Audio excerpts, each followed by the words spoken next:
Est-ce normal pour une fille d'être aussi forte? J'ai toujours peur que quelqu'un me demande ça, comme si je n'étais pas humaine. Dans ma peur, je supprimais mes forces. Mais plus maintenant, je protégerai tout le monde. Ces propos sont ceux d'une femme aussi forte que belle, d'une femme qui a longtemps caché sa vraie nature à cause de la pression sociale, d'une pourfendeuse à la force surhumaine. Vous l'avez sans doute déjà remarqué, nous allons parler de Mitsuri Kanroji, le pilier de l'amour. Avant de continuer, n'oubliez pas de vous abonner et de liker, ça fait plaisir et ça donne la force.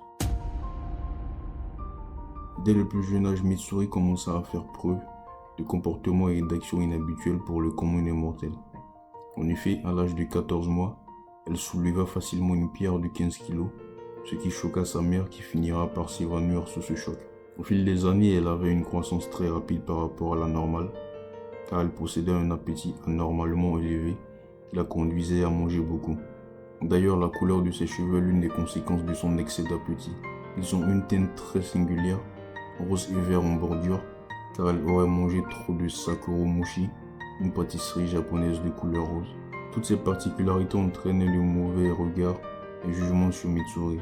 Elle commença à se renfermer sur elle. L'événement le plus marquant se produisit lors de ses 17 ans, lorsque l'homme avec lequel elle devait se marier ne voulait plus d'elle, car ce dernier avait honte de tout ce qu'elle représentait, c'est-à-dire son appétit exorbitant et la teinte anormale de ses cheveux. Il ira même jusqu'à dire, je cite, « Tes cheveux ont une couleur étrange.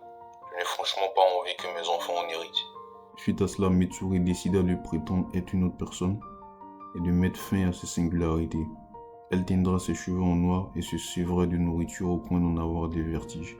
Un jour, un homme s'intéressa à elle, mais Mitsuri était consciente que ce n'était pas la vraie elle, sa vraie nature, et que cet homme aimait seulement la personne qu'elle prétendait être. Elle réalisa qu'elle ne pourra jamais être heureuse comme ça, donc elle décida de mettre fin à cette relation.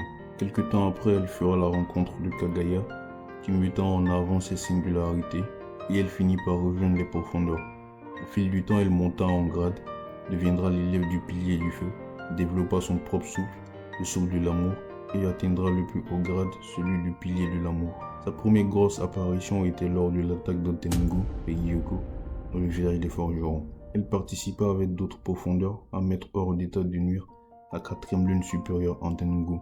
Je vous invite à voir ma vidéo que j'ai faite sur l'histoire complète d'Antengu. Lors de ce combat, elle montra toutes ses qualités et les plus notables sont sa vitesse et sa résistance grâce à la constitution spéciale de ses muscles. Les mouvements liés à son souffle de l'amour, qui dérive directement du souffle du feu, sont au nombre de 6. Son épée a un aspect singulier, tout comme sa personne. Il a un aspect du fouet et est très flexible. C'est lors d'une discussion avec Tanjiro qu'elle lui révéla que l'une des raisons pour lesquelles elle a rejoint les rangs des profondeurs était de trouver l'amour à travers un homme qui sera plus fort qu'elle. Par la suite, elle développa une affection particulière pour Obanai, le pilier du serpent.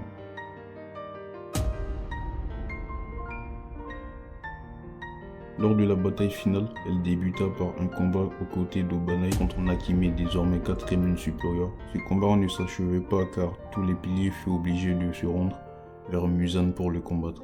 Elle livra un combat magistral aux côtés de tous les autres profondeurs contre Muzan. Muzan réussira à introduire son poison dans les cellules de Mitsuri, qui aura pour effet de diminuer ses capacités. Obanai la mettra à l'abri et le combat contre le roi des démons continua. Et Mitsuri, n'ayant pas dit son dernier mot, reviendra dans les derniers moments de la bataille, immobilisa plusieurs tentacules de Muzan avec Sanemi et Obanai, et finalement le soleil se leva et Muzan finit par être vaincu. À la fin, elle finira dans les bras d'Obanai et lui avoua ses sentiments avant de mourir. Obanai lui avoua aussi ses sentiments et Mitsuri avait peur.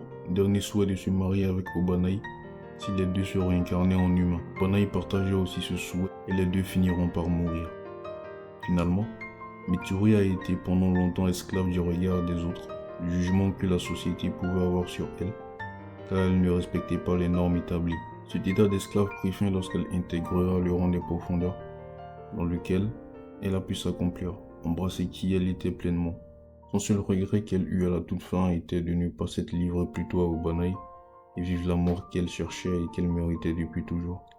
C'est la fin de la vidéo, merci d'avoir regardé, n'oubliez pas de vous abonner et de liker, on se dit à très bientôt.